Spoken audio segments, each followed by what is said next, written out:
আসসালামু আলাইকুম প্রিয় ছাত্রছাত্রীরা, আশা করব তোমরা তোমাদের পরিবার পরিজন থেকে ভালো আছো, সুস্থ আছো। এখন আমি দশম শ্রেণী বায়োলজি ক্লাস নিব। তো দেখো, দশম শ্রেণীতে আমরা দ্বাদশ অধ্যায় করছিলাম, তাই না? জীবের বংশগতি ও বিবর্তন করছিলাম। এখন জীবের বংশগতি ও বিবর্তনের মধ্যে আমরা প্রথমে ডিএনএ করেছি, ডিএনএ আরএনএ করেছি, ডিএনএ গঠন, আরএনএ গঠন, ডিএনএ রেপ্লিকেশন করেছি। বিজ্ঞানী মেন্ডেল যে জেনেটিক যে সূত্র দুটো আবিষ্কার করেছিলেন সেই সূত্র আমরা করেছি। তারপরে একটা ক্রসও করেছিলাম, যে মেন্ডেলের ফার্স্ট লর ক্রসটা। আজ আমরা করবো জেনেটিক ডিসঅর্ডার, সাথে সাথে আমরা করবো হচ্ছে ডিএনএ টেস্ট করব, মানুষের জেন্ডার নির্ধারণটা করব, আর বাকি যেটুকু আছে সেটুকু করে ফেলবো। আচ্ছা, সর্বপ্রথম যেটা দেখো, জেনেটিক ডিসঅর্ডার বা বংশগতি ব্যাধি। এখন জেনেটিক ডিসঅর্ডারটা কি? জিনগত যে অসুখটা, ঠিক আছে? আমরা যে জিন পড়েছি, জিনগত যে অসুখটা, অর্থাৎ জিনের যখন তোমার জিনে যখন রেপ্লিকেশনটা হবে বা তোমার হচ্ছে তোমার মিউটেশন হবে। এখন মিউটেশনটা কি? মিউটেশনটা হচ্ছে যখন এর অস্বাভাবিকতা মানে স্বাভাবিক যেভাবে ভাগ হওয়ার কথা, ঠিক আছে? মাইটোসিস মিওসিস যে ডিভিশন হওয়ার কথা, সেই মাইটোসিস মিওসিসের যে ডিভিশনে যদি কোনো ডিফারেন্স থাকে, অর্থাৎ অস্বাভাবিক কিছু দেখা যায়, তখন সেটা হচ্ছে মিউটেশন বলতে। এখন নর্মালি মনে করো যে মাইটোসিসে একটা কোষ থেকে 4টা কোষ হচ্ছে। এখন যদি একটা কোষ থেকে 2টা কোষ হচ্ছে, একটা কোষ থেকে যদি 2টা কোষ না হয়ে কি হবে, 4টা বা 5টা বা অধিক সংখ্যক হয়ে থাকে, তখন সেটাকে মিউটেশন বলা যেতে পারে। এখন দেখো, এই জেনেটিক ডিসঅর্ডারকে আমরা ইনহেরিটেড ডিসঅর্ডারও বলতে পারি, সেক্স লিঙ্কড ডিসঅর্ডার বলতে পারি, বংশগতি ব্যাধি বলতে পারি, অস্বাভাবিকতাও বলতে পারি। এখন জিনগত অসুখ, সেহেতু মিউটেশনের ফলে এই যে তোমার এই লিঙ্কড জিনের কারণে যে মিউটেশনগুলো হয়, এগুলো সাধারণত দুই ধরনের তোমাদের বইয়ে দেওয়া আছে। সেটা হচ্ছে কালার ব্লাইন্ডনেস আর একটা হচ্ছে থ্যালাসেমিয়া।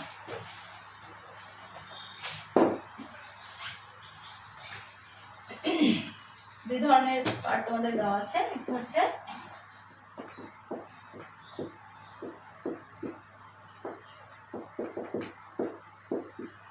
কালার ব্লাইন্ডনেস আর হচ্ছে থ্যালাসেমিয়া।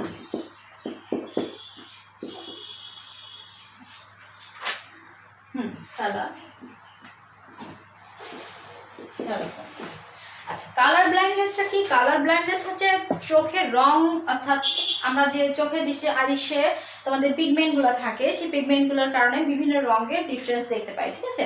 কিন্তু এই কালার ব্লাইন্ডনেস যারা হবে, তারা কি করবে? এই ডিফারেন্সটা বুঝতে পারবে না। অর্থাৎ তারা নীলকে হলুদ বলবে এবং লালকে সবুজ বলবে। লালকে বলবে সবুজ আর নীলকে বলবে হলুদ। আবার ডিফারেন্সটা হবে, সবুজকে লাল বলবে, হলুদকে নীল বলবে। কালার ব্লাইন্ডনেস তারা থাকবে, অর্থাৎ সঠিক রং তারা দেখতে পাবে না। কারণ কি, সেটা আমরা দেখবো। কাকে বলে সেটা একটু দেখি। আর থ্যালাসেমিয়া কি? থ্যালাসেমিয়া রক্তের যে লোহিত রক্তকণিকা, ঠিক আছে, লোহিত রক্তকণিকা নষ্ট হতে থাকবে, যার কারণে রোগীর অস্বাভাবিক রোগ দেখা যাবে। অর্থাৎ থ্যালাসেমিয়া রক্তের লোহিত রক্তকণিকার অস্বাভাবিক অবস্থাজনিত রোগ। লোহিত রক্তকণিকার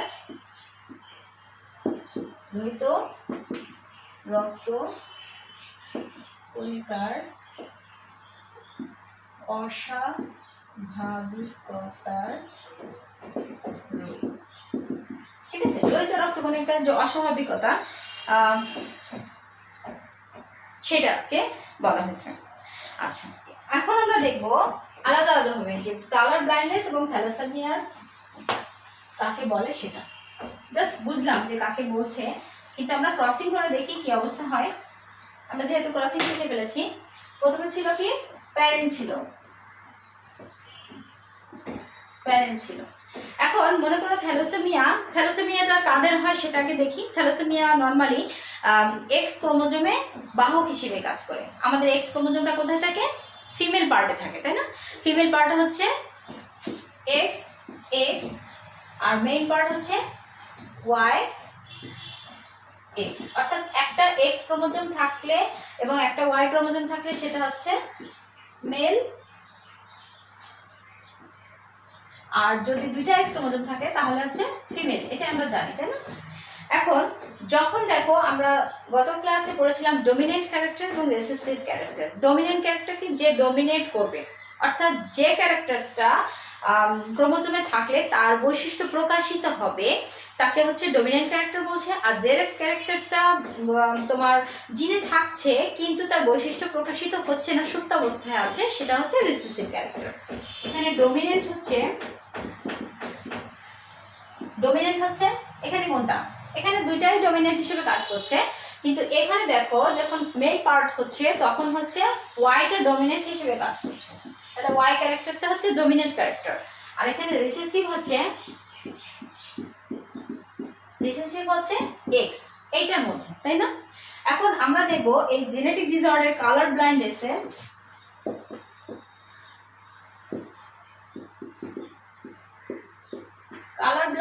এর ক্ষেত্রে কোন ক্যারেক্টারটা কে বহন করতেছে।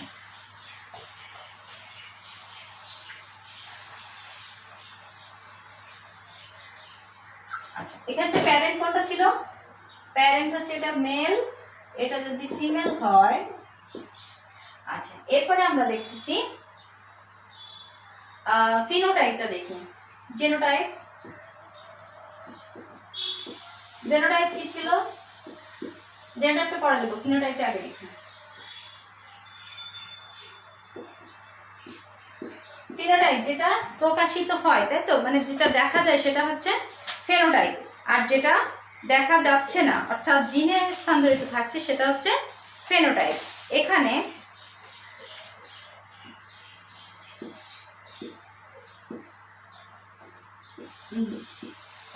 জেনোটাইপে দেখো এক্স ক্রোমোজোম এবং এক্স সি ক্রোমোজোম, এই যে সি দ্বারা আমরা কালার ব্লাইন্ডনেসকে বোঝাচ্ছি। আচ্ছা, কেমন বোঝাচ্ছি সেটা আমরা বলছি না, যেহেতু এটা মেল সেহেতু আমরা এইভাবে দিই ওয়াই এবং এক্স সি, আর এটা হচ্ছে এক্স এবং এক্স সি। আচ্ছা, খেয়াল করার একটা জিনিস, এখানে ফিনোটাইপ তাহলে কি, আমরা একটু আগে বলেছি যে এক্স ক্রোমোজোমে যদি কালার ব্লাইন্ডনেসের ক্রোমোজোম থাকে, জিন থাকে, তাহলে সে কালার ব্লাইন্ড। কিন্তু যদি সে মেল হয় অর্থাৎ পুরুষ হয়, সেক্ষেত্রে কি হবে, যেহেতু তার একটা ওয়াই ক্রোমোজোম থাকতেছে এবং এক্স ক্রোমোজোম মাত্রই একটা, সেহেতু সে কালার ব্লাইন্ডনেস হবে, অর্থাৎ সে বর্ণাঢ্য হবে। কিন্তু যখন ফিমেল পার্ট হবে, ফিমেল পার্টের ক্ষেত্রে দেখো একটা এক্স ক্রোমোজোম যদি বর্ণাঢ্য হয়েই থাকে কিন্তু আরেকটা এক্স ক্রোমোজোম কিন্তু সুস্থ স্বাভাবিক থাকে, যার কারণে এটা প্রভাবিত হয় না, অর্থাৎ যেটা সুস্থ থাকে সে হচ্ছে ডমিনেন্ট ক্যারেক্টার হিসেবে কাজ করে, সেহেতু এটা হচ্ছে বাহক হিসেবে কাজ করে। এ কিন্তু বর্ণাঢ্যতা প্রকাশ করবে না, কিন্তু ক্যারিয়ার হিসেবে কাজ করবে। তাহলে এটা হচ্ছে ক্যারিয়ার হিসেবে কাজ করবে, আর এটা হচ্ছে বর্ণাঢ্য ব্লাইন্ডনেস, কালার ব্লাইন্ড। ঠিক আছে, তাহলে প্যারেন্টের ফেনোটাইপ কি হবে? কালার ব্লাইন্ড, এটা হচ্ছে কালার ব্লাইন্ড ফেনোটাইপ, আর হচ্ছে ফিমেলটা হবে ক্যারিয়ার। এখন এদের মধ্যে যদি আমরা ক্রস করি, তোমাদের বই যে ক্রসটা আছে সেটা ক্রস করলে কি হবে? গ্যামিট কি হবে? ওয়াই এবং এক্স সি, দুইটা আলাদা হয়ে গেল গ্যামিটের সময়, এক্স এবং এক্স সি আলাদা হয়ে গেল। যদি ক্রস করি কেমন হয় দেখো,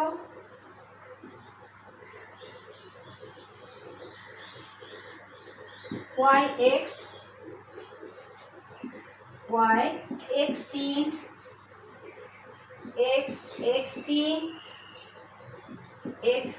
এক্স সি। তারপর এখানে একটা হচ্ছে সুস্থ বেবি হচ্ছে,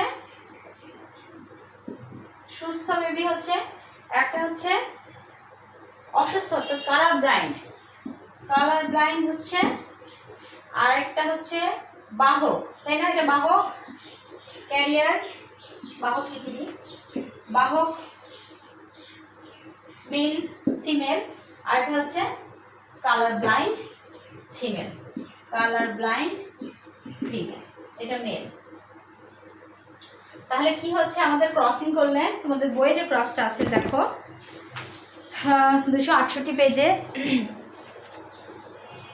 268 পেজে যে ক্রসটা আছে,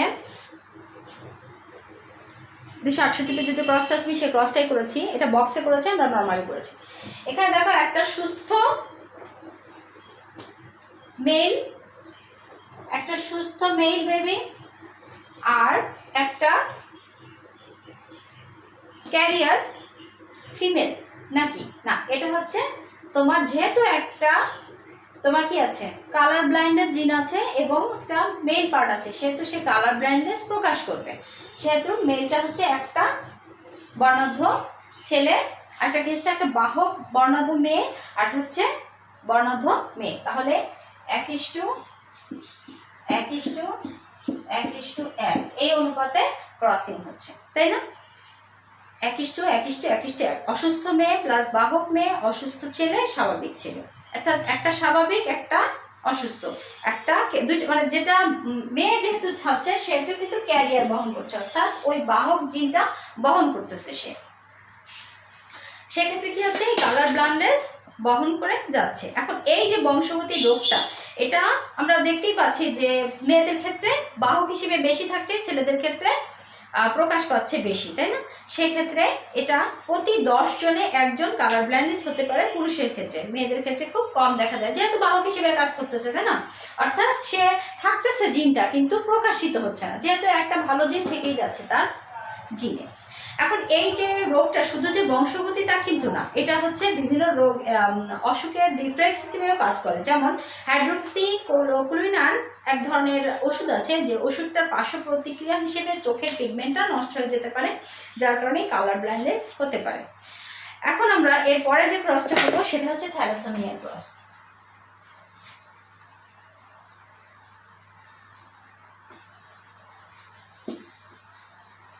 থ্যালাসেমিয়া কি সেটা আমরা দেখবো, থ্যালাসেমিয়ার ক্রসটাও করবো।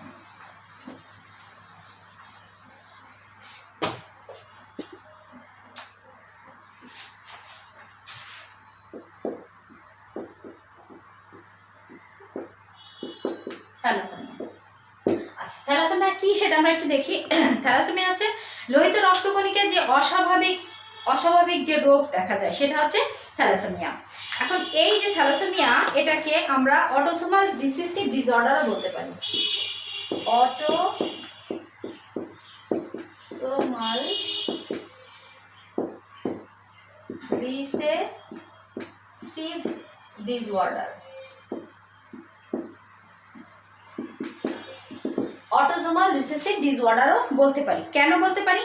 কারণ এটা হচ্ছে অটোজোমে থাকে এবং রিসেসিভ কেন, যেহেতু আমাদের ফিমেল পার্টে বেশি প্রকাশিত হচ্ছে, তাই তো রিসেসিভ হিসেবে থাকছে, ক্যারিয়ার হিসেবে থাকতেছে এই জন্য। এবং ডিসঅর্ডার, ওই যে আমরা যেটা ক্রসটা একটু আগে করলাম কালার ব্লাইন্ডনেস, সেম ক্রস এখানেও হবে, জাস্ট একটু কথাটা একটু ডিফারেন্স হবে। এখন এক্ষেত্রে থ্যালাসেমিয়াটা রোগটা সাধারণত কোথায় বেশি হয়? শিশুদের আক্রান্ত বেশি হয়, মাতৃদেহে থাকতেই এই থ্যালাসেমিয়া রোগটা দেখা যায়। এবং কিছু কিছু শিশু জন্মের আগেই মৃত্যুবরণ করে, কিছু কিছু শিশু জন্মের পরে, আবার কিছু কিছু শিশু দেখা যাচ্ছে পূর্ণবয়স্ক প্রাপ্তিও পর্যন্ত অবস্থান করতে পারে।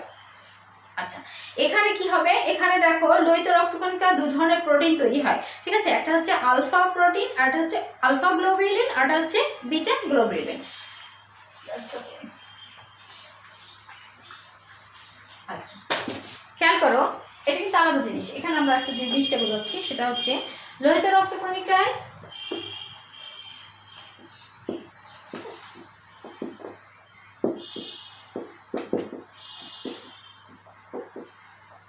আমাদের যে লোহিত রক্তকণিকা আমরা পড়েছি, তাই না? লোহিত রক্তকণিকা, শ্বেত রক্তকণিকা আর অনুচক্রিকা পড়েছি। লোহিত রক্তকণিকায় যে আলফা গ্লোবুলিন, বিটা গ্লোবুলিন থাকে, সেটার উপর ডিপেন্ড করে দুই ধরনের থাকে। একটা হচ্ছে আলফা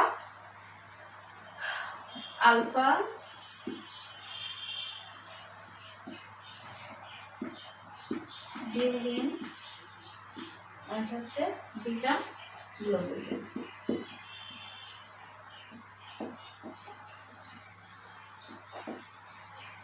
রক্ত রস আর রক্তকণিকা থাকে, তা না, রক্তের দুইটা পার্ট, তার মধ্যে হচ্ছে তোমার জৈব অজৈব থাকে, সেখানে আলফা গ্লোবুলিন এবং বিটা গ্লোবুলিন আছে।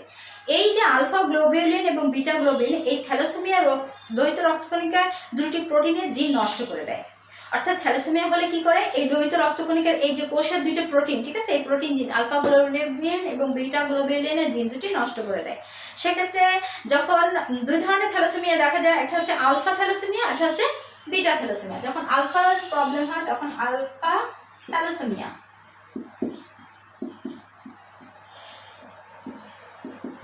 আর যখন বিটায় প্রবলেম হয় তখন বিটা থ্যালাসেমিয়া, বিটা থ্যালাসেমিয়া। আচ্ছা, এই যে আলফা থ্যালাসেমিয়া এবং বিটা থ্যালাসেমিয়া যা যখন ত্রুটিপূর্ণ রক্তকোষ উৎপন্ন হয় তখন এই দুইটার নামকরণ হয়ে যায়। এখন দুই ধরনের জিনের কারণে দুই ধরনের থ্যালাসেমিয়া দেখা যায়, সেটা আমরা বললাম যে আলফা থ্যালাসেমিয়া এবং বিটা থ্যালাসেমিয়া। এখন আলফা থ্যালাসেমিয়া রোগ তখনই হয় যখন আলফা গ্লোবুলিনের যে জিন, এই যে আলফা থ্যালাসেমিয়া কখন হবে, আলফা থ্যালাসেমিয়া এটা রোগের নাম, ঠিক আছে, আলফা থ্যালাসেমিয়া রোগের নাম। এই রোগটা কখন হবে, যখন আলফা গ্লোবুলিন তৈরিতে জিন অনুপস্থিত থাকবে, ঠিক আছে, আলফা গ্লোবুলিন তৈরি যে জিনটা এটা যখন অনুপস্থিত থাকবে তখন সেটা আলফা থ্যালাসেমিয়া হবে, এটা রোগের নাম।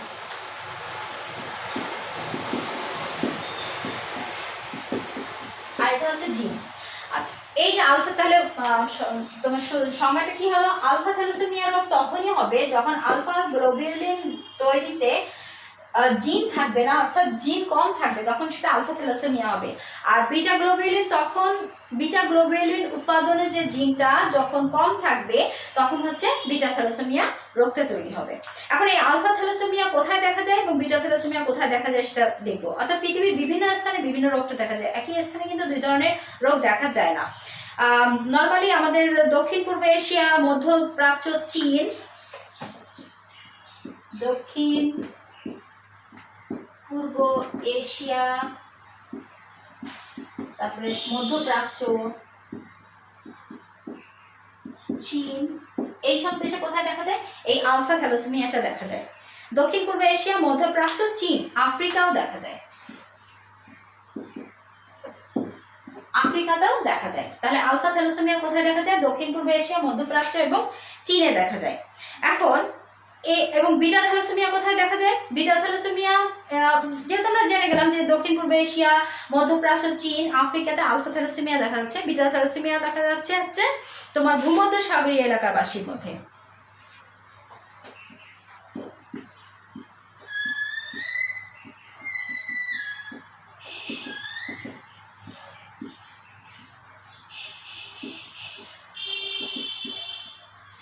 ভূমধ্যসাগরীয় এলাকাবাসীর মধ্যে এই বিটা থ্যালাসেমিয়া দেখা যাচ্ছে। এটার মধ্যে তোমার আফ্রিকা থাকে, আমেরিকান থাকে, চীন, এশিয়া থাকে। কোথায় কিছু পরিমাণ আফ্রিকান, আমেরিকান, আফ্রিকান,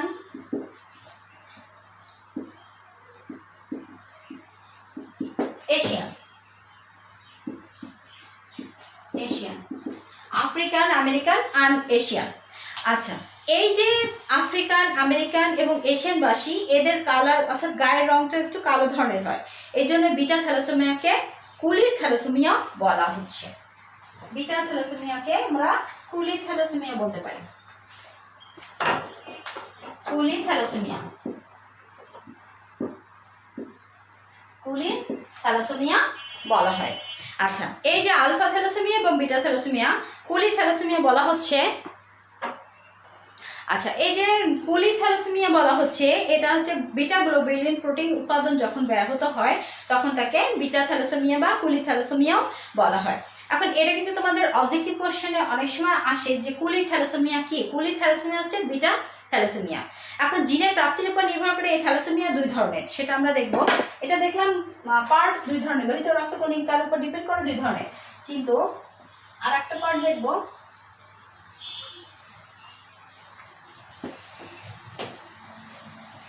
প্রাপ্তি, জিনের যে প্রাপ্তিটা থাকে, অর্থাৎ জিন কোন স্থানে কতটুকু ডিপেন্ড করবে, কতটুকু যাবে, সেটার উপর নির্ভর করে জিনের যে প্রাপ্তি তার উপরে থ্যালাসেমিয়াকে দুই ভাগে ভাগ করা হচ্ছে, থ্যালাসেমিয়া মেজর, থ্যালাসেমিয়া মাইনর।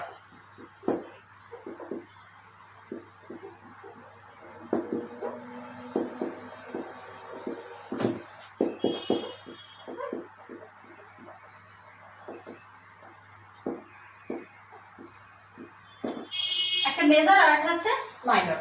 আচ্ছা, মেজর থ্যালাসেমিয়া কোথায়, মেজর থ্যালাসেমিয়ার ক্ষেত্রে শিশুর বাবা মা দুজনের থেকেই থ্যালাসেমিয়ার জিন পাবে।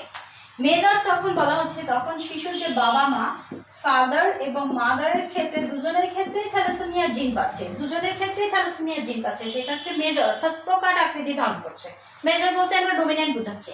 প্রকট আকৃতি ধারণ করছে। দুজনের মাধ্যমে থ্যালাসেমিয়া, এটাও থ্যালাসেমিয়া জিন আছে, এটাও থ্যালাসেমিয়া জিন আছে, অর্থাৎ ফাদারও থ্যালাসেমিয়া জিন আছে, মাদারও থ্যালাসেমিয়া জিন আছে। সেই ক্ষেত্রে যে শিশুটা হবে, সেই শিশুর যে জিনটা হবে সেটা হচ্ছে মেজোথ্যালাসেমিয়া, অর্থাৎ ওই শিশু অর্থাৎ ভ্রূণ অবস্থায় মৃত্যুবরণ করতে পারে, অথবা তোমার যখন শিশু বর্ণ হবে নিউ বর্ন তখন মৃত্যুবরণ করতে পারে। আর থ্যালাসেমিয়া মাইনর যখন ফাদারে অথবা মাদার যে কোনো একজনের থাকতে পারে, অর্থাৎ থ্যালাসেমিয়া মাইনর তখন যখন মা বাবা দুজনের কাছ থেকেই জিনটা পায় কিন্তু কম পায়, অর্থাৎ থ্যালাসেমিয়া মাইনর বলে শিশু থ্যালাসেমিয়া জিন বাবা অথবা মা দুজনের কাছ থেকে পেতে পারে, মানে দুজনের কাছ থেকেই পাবে না, হয় মাদারের কাছ থেকে পায় অথবা ফাদারের কাছ থেকে পায়, যে কোনো একজনের কাছ থেকে, হয় ফাদার অথবা মাদার দুজনের যে কোনো একজনের কাছ থেকে যদি জিনটা পেয়ে থাকে, সেক্ষেত্রে হচ্ছে থ্যালাসেমিয়া মাইনর, অর্থাৎ প্রকোপটা কম থাকে, যার কারণে এই শিশু দীর্ঘদিন পরিমাণ বেঁচে থাকতে পারে, দীর্ঘদিন বেঁচে থাকতে পারে, যেমন জন্মের পর অর্থাৎ পূর্ণবয়স্ক পর্যন্ত বেঁচে থাকে। কিন্তু একটা সময় যে তার থ্যালাসেমিয়ার রোগ প্রতিরোধ ক্ষমতা আরও কমে যাবে, যার কারণে রোহিত রক্তকণিকা উৎপাদন একেবারে কমে যায় যখন সে মৃত্যুবরণ করে।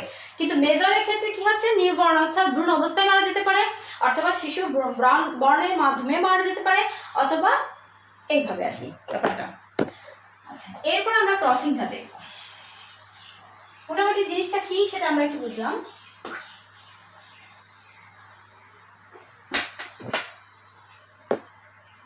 আচ্ছা, এখানে প্যারেন্ট হচ্ছে থ্যালাসেমিয়াটা দেখি আমরা, প্যারেন্টের কাছে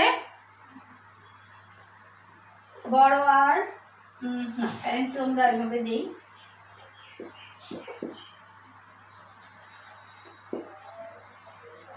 ফিনোটাইপ পরে দিচ্ছি। জিনোটাইপ হচ্ছে বড় আর ছোট আর, বড় আর ছোট আর। কিন্তু এখানে পার্থক্য হচ্ছে, এখানে যে বড় আরটা এটা হচ্ছে সুস্থ, ছোট আরটা থ্যালাসেমিয়া জিন। এখানে আমরা লিখেই নিই, বড় আরটা হচ্ছে সুস্থ জিন আর ছোট আরটা হচ্ছে থ্যালাসেমিয়া জিন, থ্যালাসেমিয়া জিন। টিজি দিলে আমরা থ্যালাসেমিয়া জিন বুঝতেছি, ঠিক আছে, আর সুস্থ। এখানে প্যারেন্ট হচ্ছে দুটাই বাহক, দুটাই যদি বাহক হয়, ঠিক আছে। মানে এর আগে একটা ক্রস আছে, আগের ক্রসটা করবো। আচ্ছা, আগের ক্রসটা করি আমরা,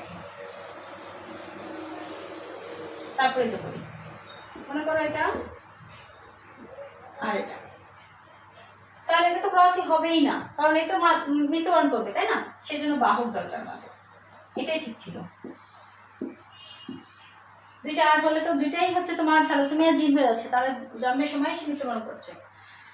আচ্ছা, ফেনোটাইপে বাহক, এটাতেও বাহক।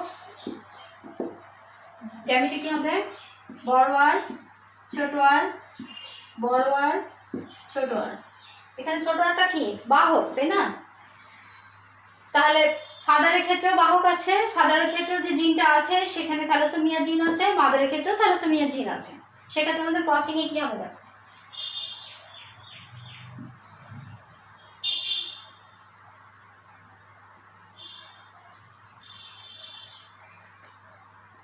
বড় আর এই ক্রসটা হচ্ছে বড় আর ছোট আর, বড় আর ছোট আর, ছোট আর ছোট আর। দেখো জিনিসটা কেমন হচ্ছে,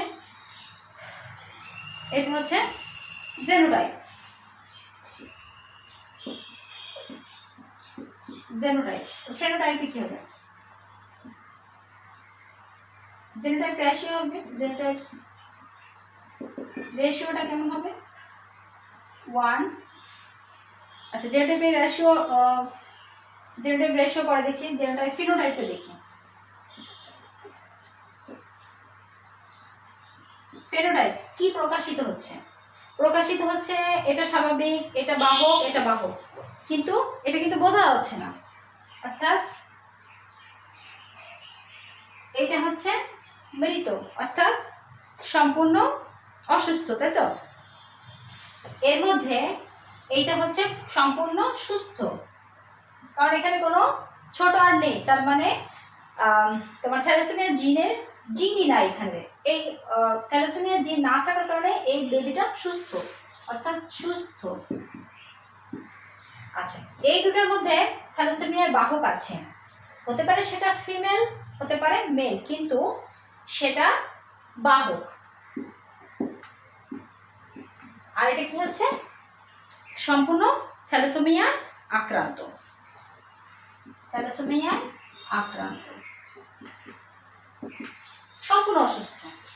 এই যে শিশুগুলা, তাহলে 1:2:1, অর্থাৎ থ্যালাসেমিয়া আক্রান্ত শিশু 4 ভাগের 1 ভাগ, ওই যে। আর থ্যালাসেমিয়ার বাহক শিশু হচ্ছে 4 ভাগের 2 ভাগ। আর থ্যালাসেমিয়ার ফাদার মাদারের যদি ক্রসিং হয় তখন একটা সুস্থ শিশু হতে পারে 4 ভাগের 1 ভাগ। তাহলে তোমার আইডেন্টি খুব কম, অর্থাৎ তীব্র থ্যালাসেমিয়ার কারণে জন্মের আগেই মায়ের পেটে শিশুর মৃত্যুবরণ করছে, কোনটা, এইটা।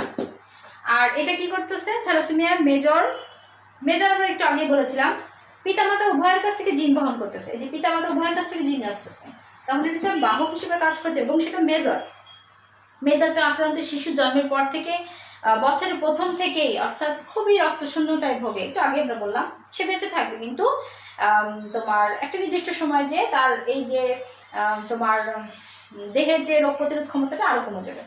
আর একটা শিশু সুস্থ থাকতেছে, সে হচ্ছে সম্পূর্ণরূপে সুস্থ। আচ্ছা, চিকিৎসা কি? এটা চিকিৎসা তেমন রক্ত প্রদান করতে হবে নির্দিষ্ট সময় পর পর। থ্যালাসেমিয়ার চিকিৎসা দেওয়া হয়, রোগীর রৌদ্র সমৃদ্ধ ফল এবং বিভিন্ন ওষুধ খেতে দেওয়া হয়। এর ফলে থ্যালাসেমিয়া আক্রান্ত হলে যকৃৎ নষ্ট হয়ে যায়, জন্ডিস হয়, অগ্নাশয় নষ্ট হয়ে যায়, ডায়াবেটিস হয়, বিভিন্ন রোগ লক্ষণ দেখা যায়। সাধারণত থ্যালাসেমিয়া 30 বছরের বেশি বেঁচে থাকতে পারে না, অর্থাৎ 30 বছরের মধ্যে এই শিশু বা এই যে থ্যালাসেমিয়া আক্রান্ত ব্যক্তি মৃত্যুবরণ করে। খুব রেয়ার যে 30 বছর ওভার হয়ে সে বেঁচে থাকতেছে। এরপর আমরা যে জিনিসটা পড়বো আজকে, সেটা হচ্ছে মানুষের জেন্ডার নির্ধারণ। তো জেন্ডার নির্ধারণ আগে আমরা করেছি, সেই জন্য আমি জিনিসটা একটু ভালো করেছি। তোমরা আগেও হচ্ছে 3য় অধ্যায় 2য় অধ্যায়ও দেখেছো জেন্ডার নির্ধারণটা, যার কারণে আমি প্রথমে পড়াইনি। তারপরে একটু ক্রস দেখাবো। আচ্ছা, ঠিক জেন্ডার নির্ধারণ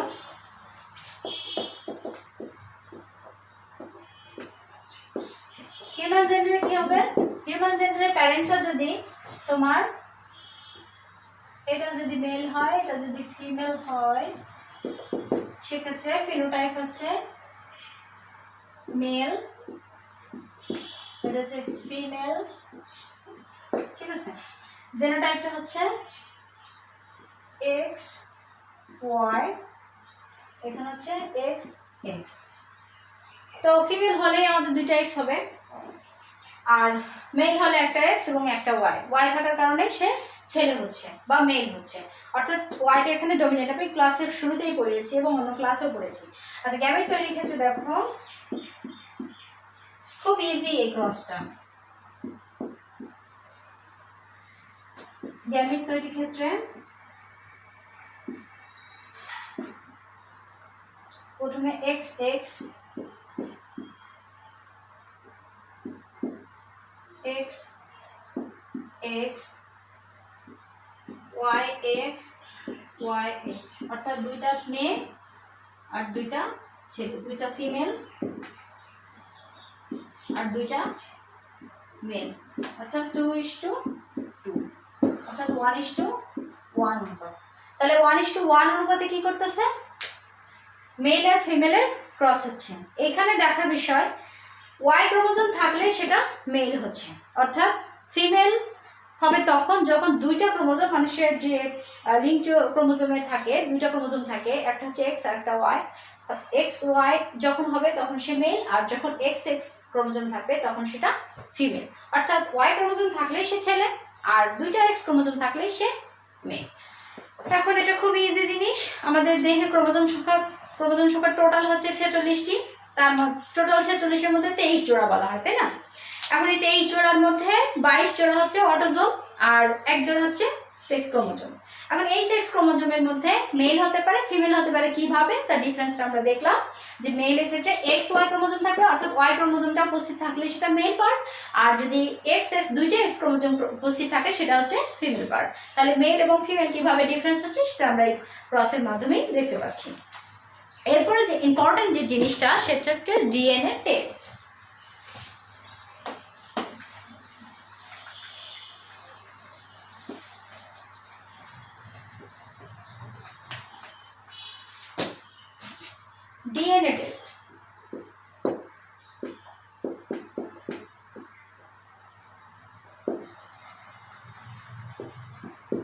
আচ্ছা, ডিএনএ টেস্টটা কি? ডিএনএ ফিঙ্গারপ্রিন্টিংও বলা হয়, ডিএনএ টেস্টও বলা হয়। বর্তমানে যে বিভিন্ন চিকিৎসা বিজ্ঞান, মৎস্য বিজ্ঞান বলো, কৃষি সম্পদ, বিভিন্ন রকম প্রচলিত যে এগুলো আছে, এর মধ্যে ডিএনএ টেস্টের বিজ্ঞানের বিশেষ ধরনের পদ্ধতি তৈরি করেছে DNA fingerprinting. DNA fingerprinting, NA fingerprinting.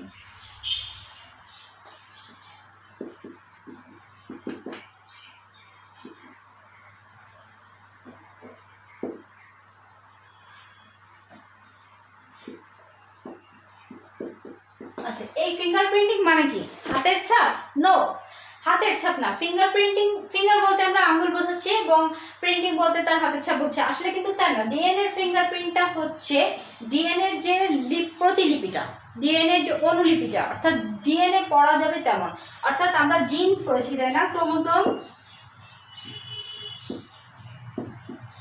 ক্রোমোজোমের মধ্যে কি থাকে? নিউক্লিয়াস থাকে, নিউক্লিয়াস থাকে, নিউক্লিয়াসের মধ্যে থাকে জিন। এই জিন নিয়ে যে আলোচনা করছিলাম আমরা, এই জিনের মধ্যে কি ছিল? একটা নির্দিষ্ট, এই যে জিনটা, এই যে জিনের একটা নির্দিষ্ট লোকাস ছিল, নির্দিষ্ট লোকাসে একটা জিন ছিল। এখন এই অংশটা যদি তুমি কেটে নাও, ওই যে এটিজিসি, এটিজিসি কি ছিল? অ্যাডিনিন থায়ামিনের সাথে আর গুয়ানিন সাইটোসিনের সাথে বন্ডিং করছিল, মনে আছে কি? আমরা ডিএনএতে পড়েছিলাম। আচ্ছা,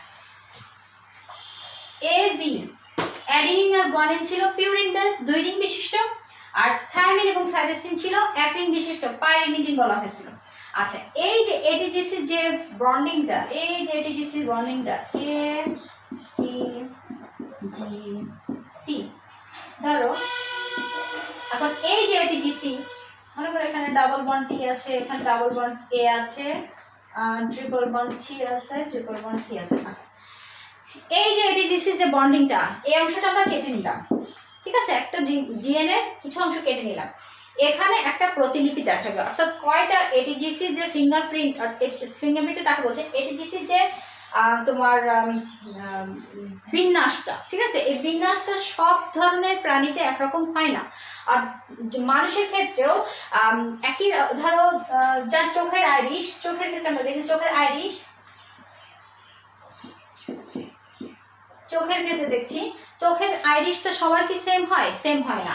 এখন ফাদার মাদারের যে চোখের আইরিশ থাকে, তার যে নিউবর্ন থাকে, সেই সন্তান সন্ততিতে সেই চোখের আইরিশের কালারটা কিছুটা যায়, ঠিক আছে? অর্থাৎ হেরিডিটির মাধ্যমে সেটা যাচ্ছে। এখন এই যে বিন্যাসটা, এটা হচ্ছে সেম সেম হতে পারে, একই রকম হতে পারে কিছু একটা জায়গায়, যে ধরো এক জায়গায় টি নাই, ঠিক জায়গায় নাই, এরকম, কিন্তু বিন্যাসটা একই রকম হয়। এই যে ডিএনএ যে বিন্যাসটা, এটাই হচ্ছে ডিএনএ ফিঙ্গারপ্রিন্টটা, এটাকেই বলা হয় ডিএনএ প্রতিলিপি। এখন এটা কিন্তু হাতের প্রতিলিপি না, আমরা যেহেতু বুঝলাম। এখন ডিএনএ ফিঙ্গারপ্রিন্টটা কিভাবে নিতে পারি? আমরা ডিএনএ টাইপিং বলতে পারি, ডিএনএ টেস্টিং বলতে পারি, ইত্যাদি বলতে পারি। এখন এই ডিএনএ নমুনাটা আমরা কিভাবে নিব? ব্যক্তির হাড়, দাঁত, হাড় মানে কি? অস্থি, দাঁত, চুল, লালা,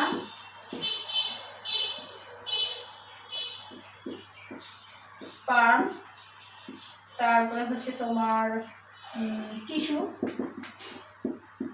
ইত্যাদি থেকে নেওয়া যায়। তাহলে এখান থেকে নমুনা সংগ্রহ করলে আমরা কি পাই? ডিএনএ ফিঙ্গারপ্রিন্টটা করতে পারবো। এখন এই ডিএনএ ফিঙ্গারপ্রিন্ট করার সময় কিভাবে করতে হবে সেটা দেখো। এই যে নমুনাগুলো নেওয়ার পরে এটা হচ্ছে ডিএনএটা আলাদা করে ফেলতে হবে একটা নির্দিষ্ট রেস্ট্রিকশন এনজাইম দ্বারা।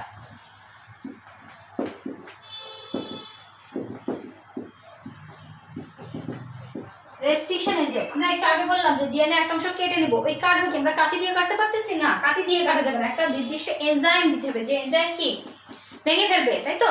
অর্থাৎ আমাদের এই যে লালারসও আমরা যে কথা বলছি যে লালা বের হচ্ছে, এই যে লালারসও অনেক ধরনের এনজাইম থাকে যেটা আমাদের খাদ্যকে হজম করতে সহায়তা করে, তাই না?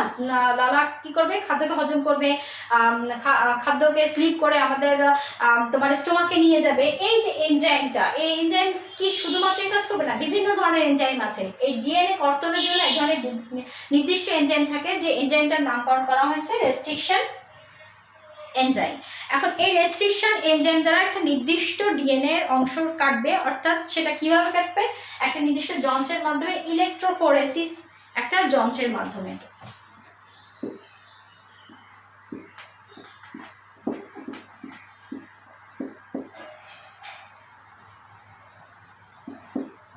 ইলেকট্রোফোরেসিস একটা পলিমারিক জেল, যে বিশেষ পদ্ধতি, এই ইলেকট্রোফোরেসিসের মাধ্যমে তোমার এই ডিএনএ রেস্ট্রিকশন এনজাইম দ্বারা কেটে ফেলবে। তারপরে কি হবে? এই এনজাইম পিসিআর এর মাধ্যমে আবার এটার রিয়াকশন হবে, যার কারণে পিসিআর একটা যন্ত্রের নাম, PCR polymerase chain reaction, PCR polymerase chain reaction. আচ্ছা, এই যে পিসিআর এর মাধ্যমে পলিমারেজ চেইন রিঅ্যাকশন হবে। পিসিআর হচ্ছে একটা ইলেকট্রোফোরেসিস যন্ত্র, ইলেকট্রোফোরেসিস একটা যন্ত্র থাকে যেখানে তোমার ডাই দেওয়া থাকে, রেস্ট্রিকশন এনজাইম ওখান থেকে কেটে হচ্ছে এগুলো আলাদা করে ফেলবে। আর পিসিআর কি করবে? ওই যে অংশটা, ওটা হচ্ছে তোমার ইলেকট্রোফোরেসিসটা পরে করা হয়, আগে পিসিআরটা করা হয়। পিসিআর একটা মেশিন থাকে, যার কারণে ওই যে ডিএনএটা বারবার কেটে কেটে তাকে বিভিন্নভাবে ওই যে ফিঙ্গারপ্রিন্ট যেটা করা হয়, ফিঙ্গারপ্রিন্ট করার পরে ওটাকে দেখানোর জন্য ইলেকট্রোফোরেসিস মেশিনের মাধ্যমে করা হয়, যেটা হচ্ছে তোমার ওই ফিঙ্গারপ্রিন্টটা সম্পূর্ণরূপে দেখা যায় যে কোন জিনে কি কোন জিনে কি ইন্ডিকেট করা আছে সেটা। এখন এটা কিভাবে কেন করা হচ্ছে, বা ডিএনএ টেস্টটা কেন করা হচ্ছে, এদের বিভিন্ন কোশ্চেন থাকতে পারে যে ডিএনএ ফিঙ্গারপ্রিন্ট আমরা কেন করব। এটা আমাদের পিতামাতার বৈশিষ্ট্য, ধরো পিতামাতার সন্তান যদি হারিয়ে যায়, তাদের একই রকম জিন যদি পাওয়া যায়, তাহলে কি হবে? তার আমরা আইডেন্টিফাই করতে পারবো যে এটা ফাদার, এটা মাদার। তারপরে বিশেষ যে কারণে করা হয় সেটা হচ্ছে তোমার অপরাধী শনাক্ত করার কারণে, ঠিক আছে? অপরাধী শনাক্ত করার জন্য। তারপরে বিভিন্ন রকম তোমার ডিএনএ ফিঙ্গারপ্রিন্টের মাধ্যমে তোমার বৈশ্বিক উন্নয়ন, অর্থাৎ তোমার যে কৃষিকাজ হোক, তারপরে তোমার তো কি বলছি, বিভিন্ন রকম চিকিৎসা বিজ্ঞান হোক, মৎস্য বিজ্ঞান হোক, প্রাণী সম্পদ হোক, এই যে জিনিসগুলো ডেভেলপ করার জন্য ডিএনএ ফিঙ্গারপ্রিন্টটা খুবই দরকারি হিসেবে আমাদের বহুল পরিচিত একটা জিনিস তৈরি হয়েছে। মোটামুটি আমাদের